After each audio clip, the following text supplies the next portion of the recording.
புண்ணாகுதையோ மண்ணிலே நான் நடக்க மார்பு புண்ணாகுதையோ நான் நடக்க மார்பு புண்ணாகுதையோ மண்ணிலே நான் நடக்க மார்பு புண்ணாகுதையோ உடம்பு கொண்டா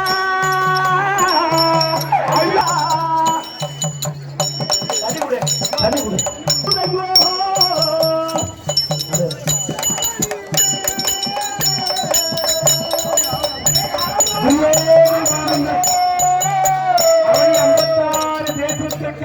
ராஜா அத்திராபுரிவந்தன் துரியோதன மாமன்னர் இந்த சமந்த பஞ்ச மடுக்கரைக்கு நடந்தே வருகிறானா?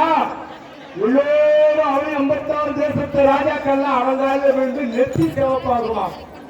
யாரும் இல்லாத துரியோதனே அந்த 18ஆம் நாள் போரை நிகழ்த்துவதற்காக சமந்த பஞ்ச மடுக்கரைக்கு நடந்தே செல்கிறானா?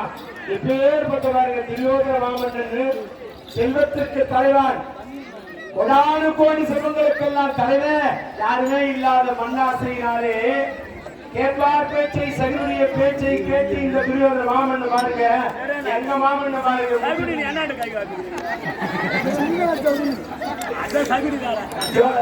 இவர் பேரு 7 வரை துரியோதன வேஷம் போடுகிறாரு. இந்த மாதிரி யாருமே முட்டி போட்டு பத்திரிகை துரியோதன பகலே அவர் ஜோர உண்மையை கை தட்டுகிறார். எப்பேற்பட்ட துரியோதன மாமன் உண்மையாக நடந்தது. என்னோட அவன் கிட்ட காலில் விழுந்து நெத்தியா சிவப்பாயிடுவா. அப்பேற்பட்ட மாவட்டம் நடந்து போனா ஒரே ஆளுதான் அவனுக்கு பணம் இல்ல. தர்மராஜ போய் காலில் விழுந்து அழுகிறாரு. வா துரியோதனா, நாடு நல்ல செல்வங்கள் அப்பையும் உனக்கே கொடுக்கிற தம்பிமாரோடு உனக்கு நான் சேவகை செய்கிறேன்.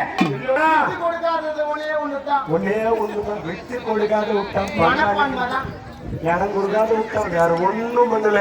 அப்பேற்பட்ட துரியோதன பண்ண தர்மராஜா கிட்ட சொல்றா, காக்கைகள் கழுகுகள் என்னை தின்று நான் செத்தாலும் சாவினை தவிர நீ கொடுத்த ராஜ்யத்து என்று நடந்தே சென்று வீரனோடு சண்டை செய்கிற அந்த நிகழ்ச்சி இப்போ பிரம்மாண்டமான முறையில ஸ்ரீ வேம்புலி அம்மன் கட்டை கூத்து நாடக அன்பர்கள் நிகழ்த்தி இருக்கிறார்கள். ராதாரமண கோவிந்தா. பீம சிலை மட்டும் எடுத்துருவாங்க ஐயா, பீம சிலை வாங்க. யாரு ஏந்திருக்காங்க?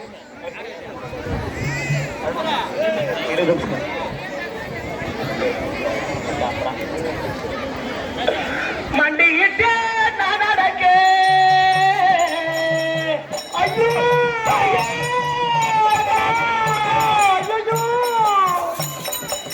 மண்டியிட்டு நான் நடக்க ஐயா வயுதானா மார்போ ஆகுதையோ மண்டியிட்டு நான் நடக்க